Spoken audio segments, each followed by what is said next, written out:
নমস্কাৰ মোৰ মৰমৰ ছাত্ৰ ছাত্ৰীসকল আজি আকৌ এটা নতুন ভিডিঅ' লৈ মই চন্দ্ৰালীয়ে লাৰ্ণ উইথ চন্দ্ৰালী ইউটিউব চেনেলটোলৈ তোমালোকক স্বাগতম জনাইছোঁ। আজি আমি আলোচনা কৰিম নৱম শ্ৰেণীৰ অন্তৰ্গত সমাজ অধ্যয়নৰ প্ৰথম অধ্যায় ভাৰতবৰ্ষলৈ ইউৰোপীয়সকলৰ আগমন।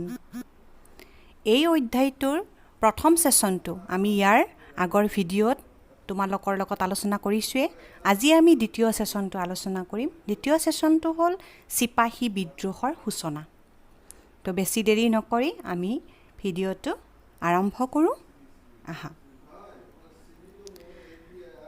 ভাৰতীয় ইতিহাসৰ এক যুগান্তকাৰী পৰিৱৰ্তনৰ সূচনা হৈছিল 1857 খ্ৰীষ্টাব্দত।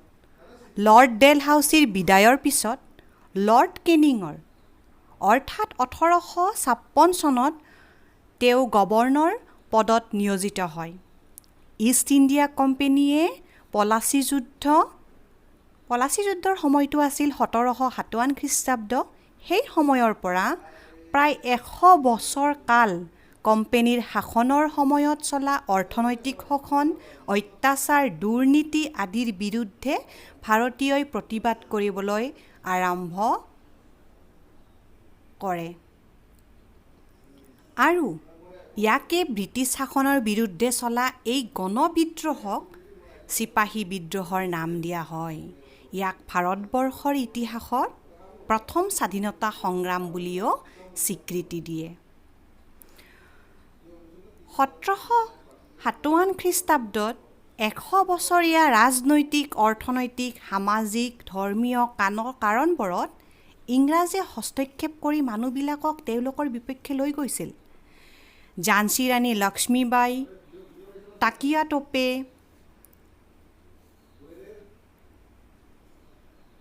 বিহাৰ কেশৰী বাবু, নানা চাহেব পেশ্বৱা আদিৰ মনত বিদ্ৰোহৰ ভাৱ গঢ়ি উঠিছিল। বাহাদুৰ শ্বাহ জাফৰে সমগ্ৰ ৰাজ্যৰ মানুহৰ লগত সম্পৰ্ক ৰাখি ক্ৰান্তিৰ বাবে তৈয়াৰ কৰি লৈছিল। ইফালে বিথুৰত আলিমুল্লা খাঁৰ লগত লগ হৈ বাহাদুৰ শ্বাহ জাফৰে গুপ্ত সংগঠনো বনাইছিল আৰু পেশ্বৱাৰ পৰা বেৰেকপুৰলৈ, লক্ষ্ণৌৰ পৰা ছাটাৰালৈ ৰাষ্ট্ৰীয় ফকীৰ আৰু সাধুসকলে ক্ৰান্তিৰ বাবে সকলো মানুহকে সজাগ কৰি নিজেও তৈয়াৰ হ'ব ধৰিছিল। দেশৰ 5টা মুখ্য কেন্দ্ৰ হৈ পৰিছিল দিল্লী, লক্ষ্ণৌ, বিথুৰ, কলকাতা, ছাটাৰা।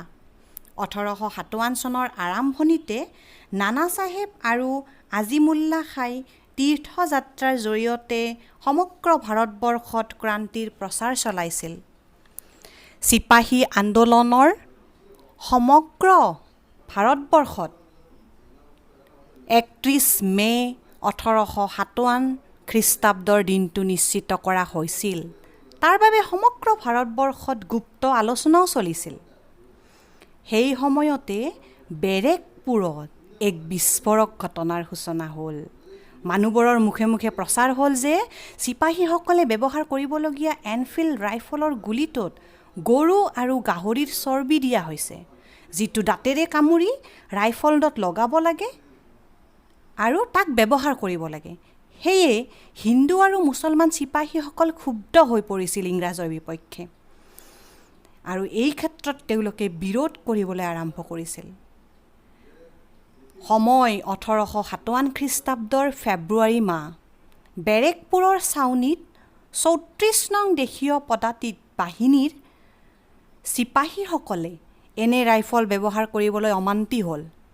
এই ছাউনীৰে চিপাহী মংগল পাণ্ডে এই কথাৰ বাবে মনতে বৰ কষ্ট পাই আছিল আৰু 29 মাৰ্চ 1857 খ্ৰীষ্টাব্দত চিপাহীসকলক যেতিয়া পেৰেডৰ পথাৰত ইংৰাজ বাহিনীয়ে মাতি পঠাইছিল, মংগল পাণ্ডে সেই সময়তে চিপাহী দলটোৰ আগত আহি বক্তব্য কৰিছিল যে হে মোৰ চিপাহী বন্ধু, আহক আমি ইংৰাজৰ বিৰুদ্ধে থিয় হওঁ।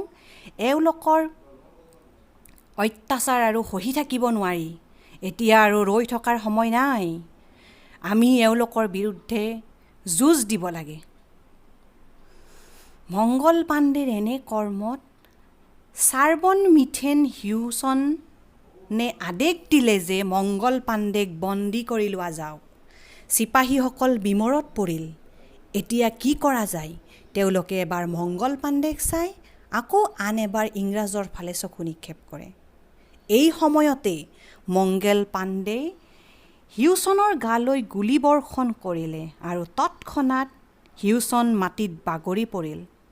এই দেখি ইংৰাজ বাহিনীৰ লেফটেনেণ্ট বগে মংগল পাণ্ডেলৈকে গুলীয়াই দিলে, কিন্তু তেওঁৰ একো ক্ষতি কৰিব নোৱাৰিলে। তাকে দেখি মংগল পাণ্ডে সাহসেৰে বকৰ বুকুত তৰোৱাল সোমাই দিলে। তাৰ পাছত আৰম্ভ হৈ গ'ল চিপাহী আৰু ইংৰাজৰ মাজত এক বিদ্ৰোহ। ইংৰাজ বাহিনীৰ অন্য এজন ইংৰাজ অফিচাৰে মংগল পাণ্ডেক মাৰিব বিচাৰিছিল, কিন্তু মংগল পাণ্ডেৰ বন্ধু এজনে, তেওঁ আছিল ঈশ্বৰী পাণ্ডে, তেওঁ মংগল পাণ্ডেৰ গাত হাত নিদিবৰ কাৰণে তেওঁলোকক চিঞৰি চিঞৰি কৈছিল। এইফালে জেনেৰেল হিয়াৰ্ছে ইংৰাজ বাহিনী লৈ চিপাহীসকলৰ বিপক্ষে যুঁজ দিবলৈ ওলাই আহিল। এনেদৰে মংগল পাণ্ডে সাহসেৰে তেওঁলোকৰ সন্মুখত থিয় দিলেও কিন্তু কিছু ক্ষণতে ভাৰতীয় চিপাহীক ইংৰাজ বাহিনীয়ে আগুৰি ধৰিলে। মংগল পাণ্ডেক বন্দী বনালে, পিছত তেওঁক ফাঁচিও দিয়া হৈছিল। ইংৰাজ বাহিনীয়ে মংগল পাণ্ডেক সহায় কৰা ঈশ্বৰী পাণ্ডেকো ফাঁচি দিছিল। মংগল পাণ্ডে আছিল চিপাহী বিদ্ৰোহৰ প্ৰথম শ্বহীদ। মিৰাট, দিল্লী, কলকাতা আদি সমগ্ৰ ভাৰতীয় সম্ৰাট আৰু চিপাহীসকলে জনাই দিলে যে সমগ্ৰ ভাৰতবৰ্ষই চিপাহী বিদ্ৰোহৰ কাৰণে যিটো দিন ঠিক কৰিছিল, অৰ্থাৎ 31 মেলৈকে আৰু ৰৈ থাকিব নোৱাৰি। সেয়ে তেওঁলোকে ইংৰাজৰ জেলবোৰত বন্দী হৈ থকা ভাৰতীয়ক মুক্ত কৰাৰ বাবে জেলত আক্ৰমণ কৰিবলৈ আৰম্ভ কৰিলে। অফিচ কাৰ্যালয়বোৰত ইংৰাজৰ লোকক হত্যা কৰিবলৈ আৰম্ভ কৰিলে। বৈদ্যুতিক তাঁৰ, ৰেল লাইন আদি বন্ধ কৰি দিলে। চিপাহীসকলে ইংৰাজৰ বিপক্ষে যুদ্ধ কৰি নিজৰ সাহসিকতাৰ পৰিচয় দিছিল। ইয়াৰ উপৰিও 1835 খ্ৰীষ্টাব্দত কোম্পানীৰ মুদ্ৰাৰ পৰা মোগল সম্ৰাটৰ নামটো আঁতৰাই দিয়া ক্ষোভটো ইমান দিনে তেওঁলোকে সাঁচি ৰাখিছিলে। তাৰ উপৰিও লৰ্ড ডেলহাউছিৰ প্ৰতিক্ৰিয়াশীল শাসন, য'ত তেওঁ স্বত্ববিলোপ নীতি প্ৰয়োগ কৰি অপুত্ৰকৰ তলনীয়া পুত্ৰই ৰজা হ'ব নোৱাৰা নীতিয়ে ভাৰতীয়ৰ মনত অশান্তিৰ পৰিমাণ দুগুণ বঢ়াই তুলিছিল, যাৰ ফলস্বৰূপে চিপাহী বিদ্ৰোহৰ সূচনা হয়।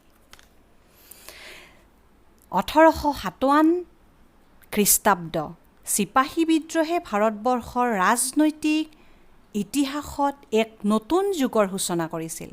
ভাৰতত শাসন বৰ্তাই ৰখাৰ স্বাৰ্থত ভাৰতীয় শাসন ব্যৱস্থাত নতুন বিধি বিধান প্ৰৱৰ্তন কৰিব লগা হয়। পৰিৱৰ্তনৰ কেইটামান উল্লেখনীয় দিশ: সাংবিধানিক পৰিৱৰ্তন আৰু সামাজিক পৰিৱৰ্তন। সাংবিধানিক পৰিৱৰ্তনৰ ভিতৰত আমি চিপাহী বিদ্ৰোহৰ ভয়ানক হেন্দলনিয়ে ইংৰাজ বাহিনীৰ মনত ইংলিছ ইষ্ট ইণ্ডিয়া কোম্পানীৰ প্ৰতি তীব্ৰ বিতৃষ্ণাৰ ভাৱ সৃষ্টি কৰিছিল।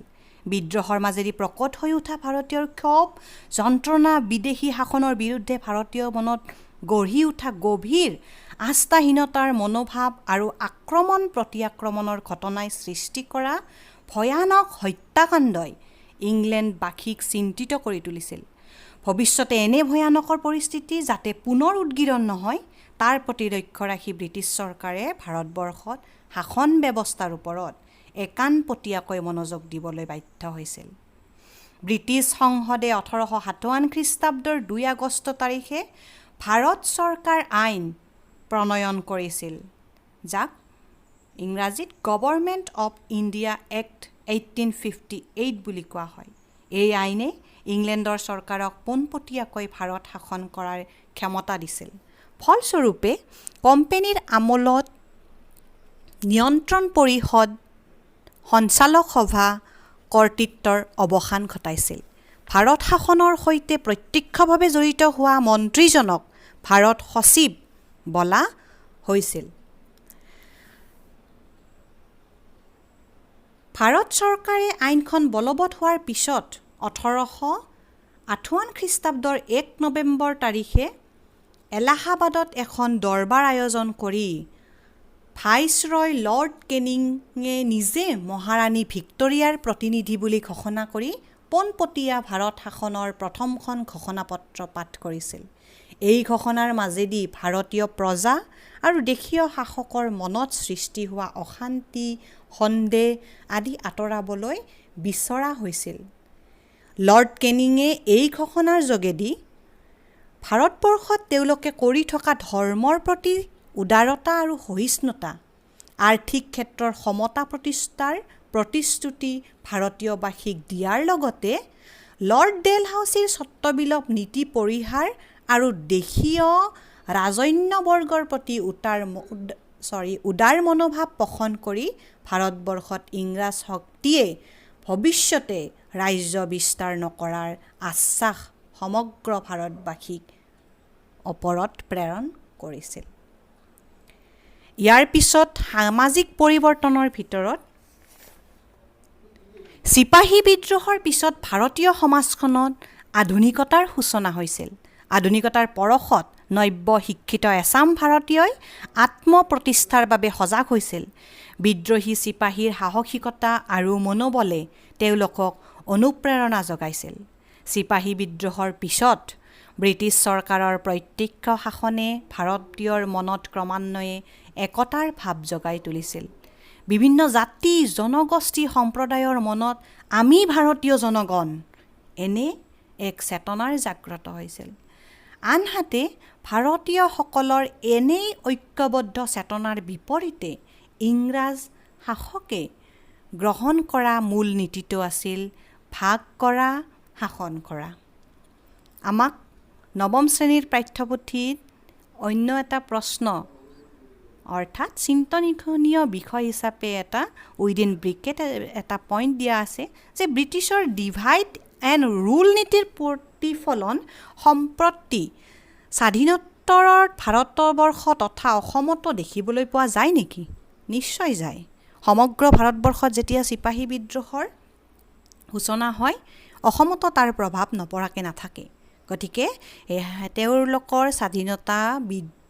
স্বাধীনতাৰ ক্ষেত্ৰত হোৱা এই প্ৰথম সংগ্ৰামখনৰ প্ৰভাৱ অসমত পৰে আৰু এই অসমতো সামাজিক পৰিৱৰ্তনৰ পাতনি মেলে ইংৰাজ বাহিনীৰ দ্বাৰা।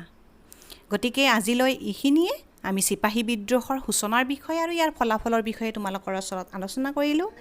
এইটো ভিডিঅ' অকল নৱম শ্ৰেণীৰ পাঠ্যপুথিৰ লগত অন্তৰ্গত হোৱাৰ উপৰিও আমাৰ আহি থকা বিভিন্ন কম্পিটিটিভ এক্সামবিলাকতো চিপাহী বিদ্ৰোহৰ বহু প্ৰশ্ন প্ৰতিবাৰে আহি থকা আমি দেখিবলৈ পাওঁ।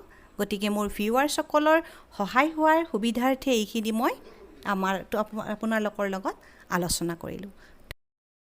ভিডিঅ'টো চাই যদি ভাল লাগিছে লাইক, কমেণ্ট আৰু শ্বেয়াৰ কৰিব। লগতে এতিয়ালৈকে মোৰ চেনেলটো যদি কোনোবাই ছাবস্ক্ৰাইব কৰা নাই তেতিয়াহ'লে ছাবস্ক্ৰাইব কৰি কাষৰ বেল আইকনটো দবাই দিব।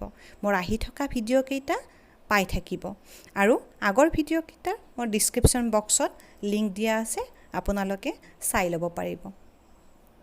ধন্যবাদ।